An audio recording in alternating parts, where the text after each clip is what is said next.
The United Nations Human Rights Office has slammed Israel for the deaths of hundreds of Gazans trying to get aid through a new delivery system.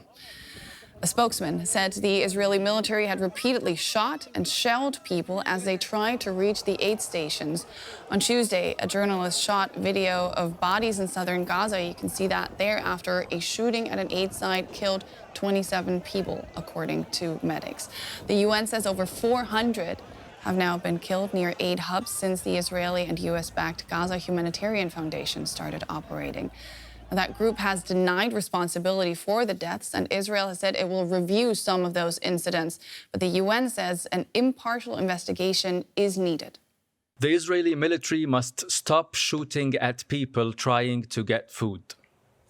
Israel must also allow the entry of food and other humanitarian assistance needed to sustain the lives of Palestinians in Gaza, in accordance with international law and humanitarian principles. Desperate, hungry people in Gaza continue to face the inhumane choice of either starving to death or risk being killed while trying to get food.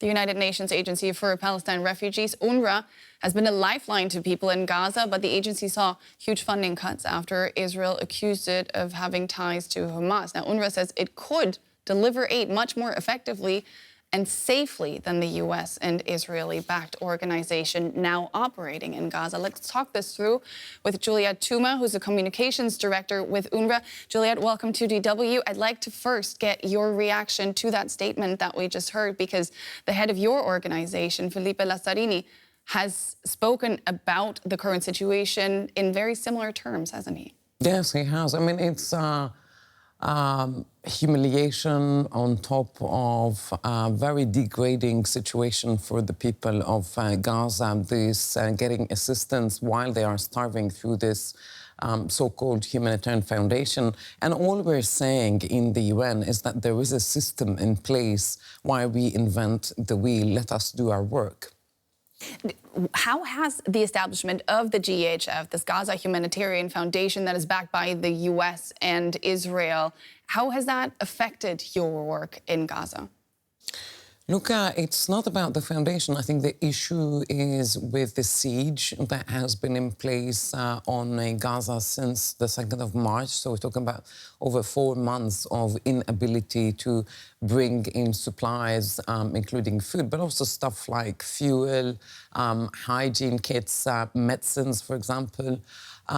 So that is the crux of the issue. And all we're saying is lift the siege.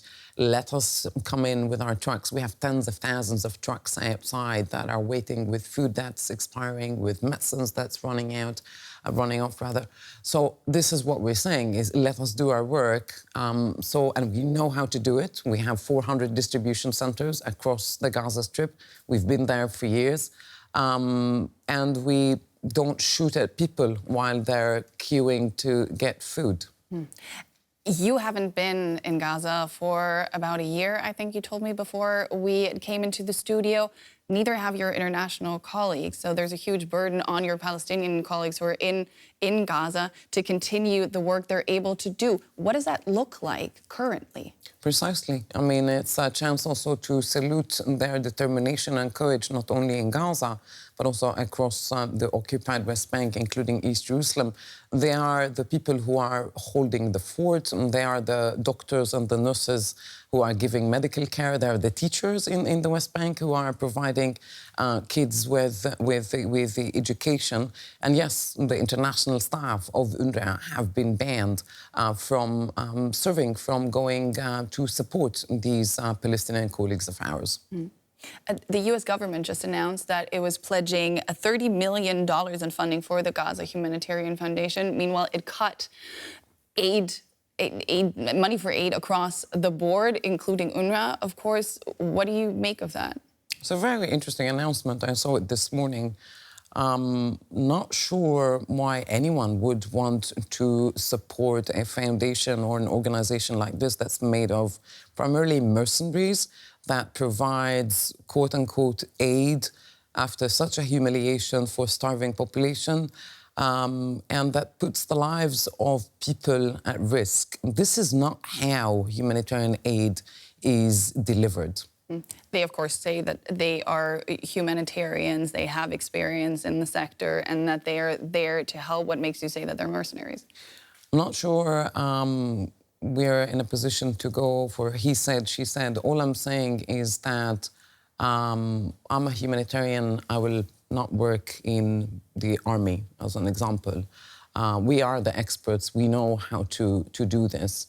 Armies in general around the world do not do humanitarian deliveries. The United Nations does. So let us do our work, open the gates, let us bring the trucks in, and let our teams who are spread across Gaza in 400 distribution centers deliver much-needed assistance to a starving population. You would need, in order to fulfill that mission, $200 million US. What happens if you don't get that money? The $200 million US is for our operations around the region, not only for Gaza. It's to also pay for teachers and nurses and service providers in places like Syria, like Lebanon, where UNRWA works. If we don't get this funding, we simply will not be able to pay for our colleagues who are the service providers, which means the clinics might be shut, the schools might not open in time after the summer holiday, just a couple of examples. We've seen in recent hours a ceasefire implemented between Israel and Iran. Does that give you hope to see a similar truce in Gaza soon? Always. Always. It's long overdue, and it's about time. There must be a ceasefire as soon as possible. The siege on the Gaza Strip must be lifted so that supplies and humanitarian assistance goes into Gaza. The hostages must be released so that they are reunited with their families and their families have closure. We've been asking for this for 21 months now. It's long overdue. It's time. That was Juliette Touma of UNRWA. Thank you so much for your time today.